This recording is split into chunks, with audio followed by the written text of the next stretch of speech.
malusot pa. Si Kristo raw ang puno nila. Dahil sa pagkakaipit, nanahimik si Bularan. Lumitaw naman si Jose Ventilacion, na dahil sa kayabangan, maging ang sinabi ni Brother Eli na patutunayan niya na totoo ang salita ng Diyos sa Biblia, ay tututulan daw nitong si Jose Ventilacion. Pakinggan natin si Soriano. Eto.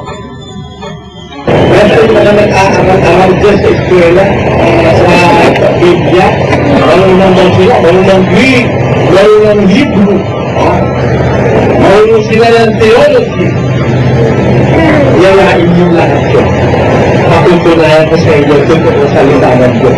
Yung pinakamataas ang pinag-aralan sa theology, pinag-aralan ko sa akin.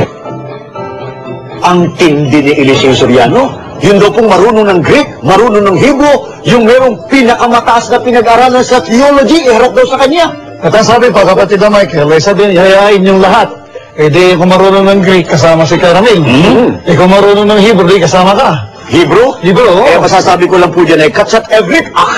Maganda pagkakabanat mo ng Hebrew, kapatid na Michael. Matagal ko nang kinulyang hamon mo na yan, Soriano. Matutunayan ko sa inyo, totoo sa salita ng Diyos. Matagal ko nang kinulyang hamon mo na yan, Soriano. I believe na you are barking at the wrong tree. Ang hinahamon, wala naman akong nilagay na pangalan kung sino hinahamon ko eh. Yung nag-aral ng Greek, yung nag-aral ng Hebrew, at yung nag-aral ng pinakamataas ng pinag-aralan sa theology. Eh ano ba yung hamon ko? Tutol ka ba sa hamon ko? Eh kinokol mo pala, eh talaga palang antikristo itong mga ministro ni Manalo ito eh. Ulitin nga natin yun, pakita natin kung ano yung inihahamon ko. Kinokol daw niya. Ba't pakinggan natin ulit?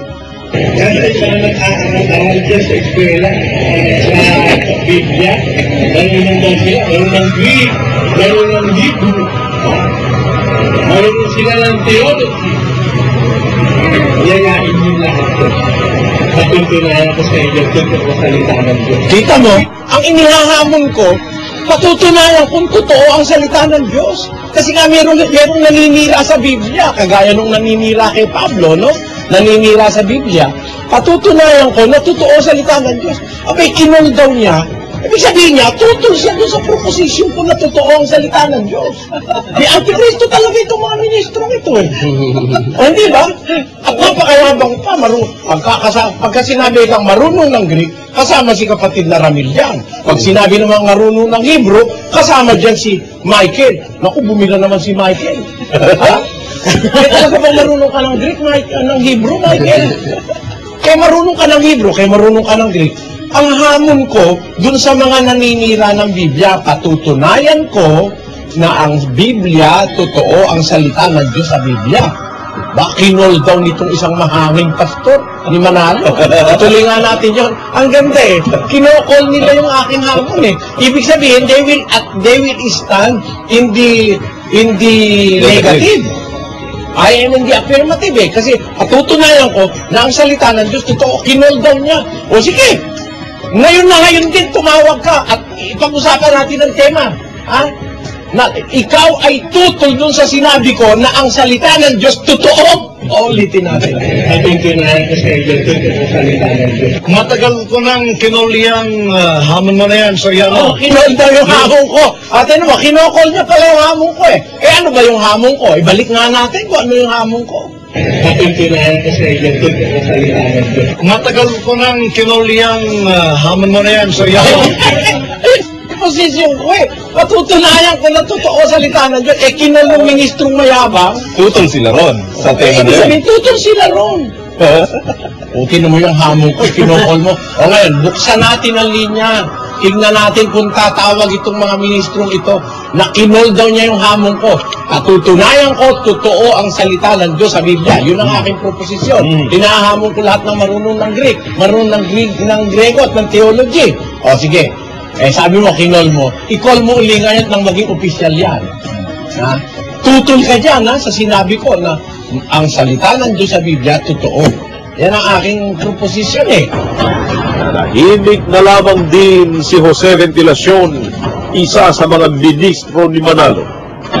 muli, upang patunayan ni Brother Eli ang katotohanan ng dala-dala niyang aral at ang kamalian ng mga turo ni Manalo, inilabas niya sa The Sunday Times ang kanyang hamon na one-on-one debate laban kay Eranio Manalo.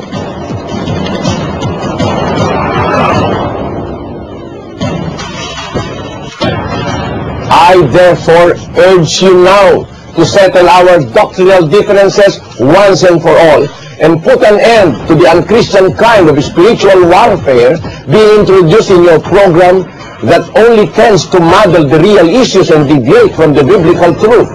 In this regard, I, Eliseo F. Soriano, presiding minister of the members of the Church of God International, am inviting you to a one-on-one discussion or debate which will finally settle our doctrinal differences with the Bible as our sole basis.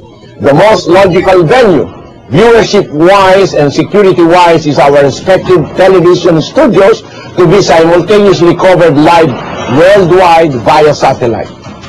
I will be waiting for your response for us to discuss the mechanics, hoping that you will live up to the INC's earlier tradition of courage in defending its faith, no matter how hopeless.